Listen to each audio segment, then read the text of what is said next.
Hello, namaste, namaste. Welcome to all of you. Welcome to Upskill with Abhishek.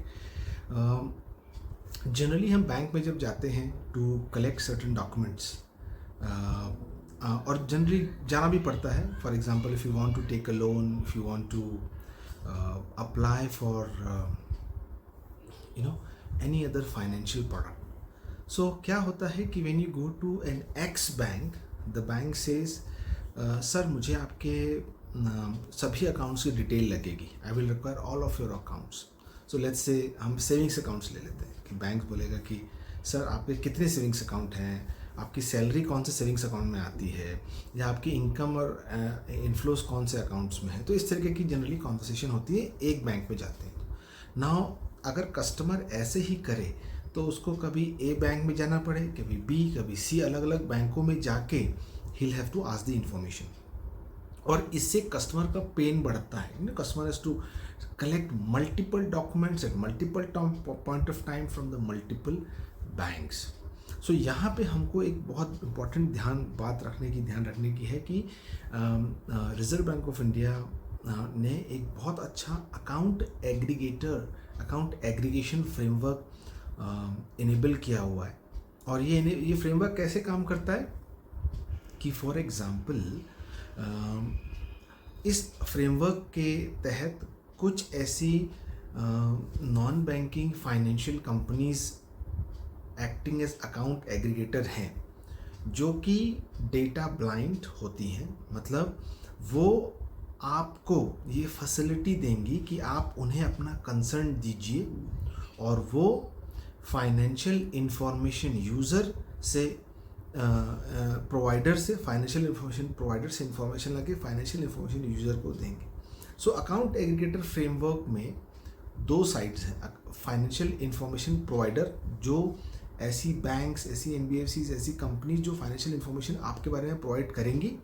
Of course आप जब concern देंगे account aggregator NBFC को तो आपके बिहाफ में कंसर्न के बेसिस से डेटा ब्लाइंड होते हुए वो इंफॉर्मेशन लेंगी और पास ऑन करेंगी फाइनेंशियल इंफॉर्मेशन यूज़र को.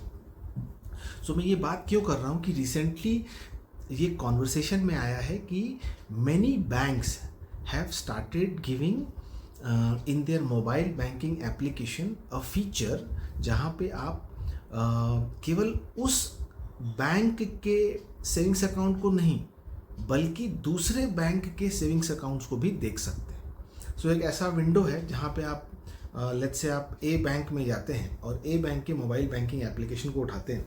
तो उस मोबाइल एप्लीकेशन में आप ऑफ कोर्स उस बैंक का सेविंग्स अकाउंट जो है आपका, उस बैंक के पास जो आपका सेविंग्स अकाउंट है वो आप देख सकते हैं. You can see the saving bank account you have in that bank in the mobile application. But because of account aggregator framework and because of the entire ecosystem where the financial information provider can give the information and financial information user can use it.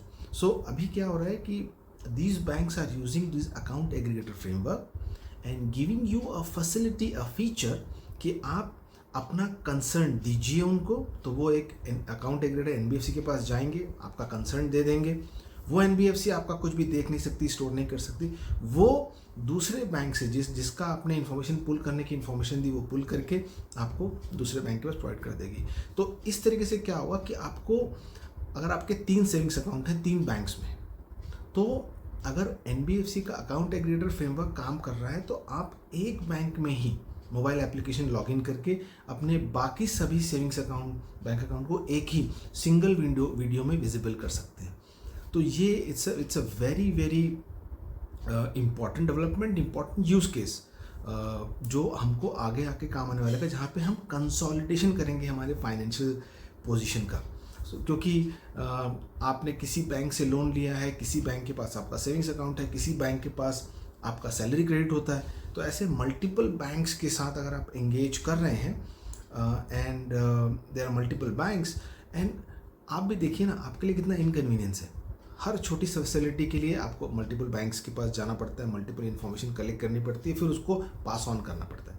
पर जैसे ही ये account aggregator framework आ गया, जैसे ही ये specific entities हैं जो कि ये कंसेंट मैनेजमेंट पे काम करके आपसे, यूज़र से कंसेंट लेती हैं और आपसे बोलती है कि भाई हाँ, आपके ये अकाउंट्स इस इंफॉर्मेशन प्रोवाइडर इस बैंक के पास पड़े हैं, दूसरा बैंक उसको यूज़ करना चाहता है, क्या आप अपना कंसेंट देते हैं उसको यूज़ करने का? तो आप उसको बोलते हैं ठीक है यूज़ कर लीजिए। और जैसे आप करते हैं तो ऑफ कोर्स आपको एक सिंगल व्यू मिलता है आपके फाइनेंशियल पोजीशन का, फाइनेंशियल स्टेटमेंट्स का। और ये आगे जाके इसलिए भी काम आएगा कि जब लोन लेना होगा, जब हमको कोई लोन लेना है, अब लोन लेने जाना है तो भाई लोन के लिए बहुत सारे फाइनेंशियल स्टेटमेंट्स लगते हैं, डॉक्यूमेंटेशन करने होते हैं। अब आपने बी बैंक के पास गए और लोन मांगा, पर आपकी पूरी फाइनेंशियल पोजीशन ए बैंक के पास है, उसके पास आपका बैंक अकाउंट है, उसके पास आपके एफडीज पड़े हुए हैं, उसके पास आपकी क्रेडिट इन्फॉर्मेशंस पड़ी हैं जो कि आप उससे डील करते हो, उसके पास आपको बहुत सारे सर्टिफिकेट्स मिलने वाले हैं। तो वो आप बी बैंक को प्रोवाइड कर सकते हो इस अकाउंट एग्रीगेटर फ्रेमवर्क को यूज़ करके, और अपना कंसेंट ऑनलाइन दे के through an NBFC account aggregator, जो कि एक ऐप बेस्ड एक रजिस्टर्ड एंटिटी है आरबीआई से इस काम को करने के लिए। जो डेटा ब्लाइंड होती है, मतलब वो डेटा आपका नहीं देख सकती, वो केवल कंसेंट मैनेजर है, वो आपका कंसेंट मैनेज करती है और ये फैसिलिटेट करती है कि जो फाइनेंशियल इन्फॉर्मेशन प्रोवाइडर से इन्फॉर्मेशन आपके कंसेंट के बेसिस से लेके फाइनेंशियल इन्फॉर्मेशन यूज़र को जिस बैंक को चाहिए वो उसको प्रोवाइड कर देगी। और गुड पार्ट तो ये है कि एक बार आपने इन्फॉर्मेशन दे दी तो ऐसा नहीं कि आपका कोई कंट्रोल नहीं होगा कि आपने किसको क्या इन्फॉर्मेशन लेने की एक्सेस दी है। आप उसी अकाउंट एग्रीगेटर एनबीएफसी के एप्लीकेशन, मोबाइल एप्लीकेशन में जाके अपना कंसेंट मैनेज कर सकते हैं कि भाई ये कंसेंट मैंने इस बैंक को इस चीज़ के लिए दिया था, अब मैं ये कंसेंट रिवोक करता हूँ, क्योंकि अभी digital personal data protection bill भी आ गया, तो उसको ध्यान में रखते हुए ये कंसेंट मैनेजमेंट भी अच्छे से मैनेज होगा through this account aggregator framework. तो आई थिंक आने वाले समय में along with the digital public infrastructure, along with the Aadhaar digital ID system, along with the UPI payment system, account aggregator framework, जिसके अंदर में आपका फाइनेंशियल डेटा बहुत ईजिली आपके कंसेंट के बेसिस से फ्लो हो सके, ये और आसान हो रहा है। और आगे जाके अगर हमको कंज्यूमर लेंडिंग को बढ़ाना है, अच्छी कंज्यूमर लेंडिंग को जिसमें कि रिस्क ना हो सिस्टम को, तो उस केस में ये अकाउंट एग्रीगेटर फ्रेमवर्क एक ओवरऑल व्यू लेने के लिए आपके फाइनेंशियल स्टेटमेंट का मदद करेगा, पूरे इकोसिस्टम को, लोन बोरोवर को भी, लोन प्रोवाइडर को भी, मल्टीपल बैंक्स को भी एंड रेगुलेटर को भी। सो ये ध्यान रखिए, अकाउंट एग्रीगेटर फ्रेमवर्क और किस तरीके से डेटा आपके हाथ में है, कंट्रोल आपके हाथ में है, और आपको ये परमिशन देनी है कि वो कहाँ से कहाँ मूव होगा, ताकि आपको परेशानी ना हो इस बैंक से उस बैंक घूमते हुए अपने डेटा को यहाँ से वहाँ लेके फिजिकली प्रोवाइड करने के लिए। तो आज के लिए इतना ही, ध्यान रखिए। जय हिंद, जय भारत।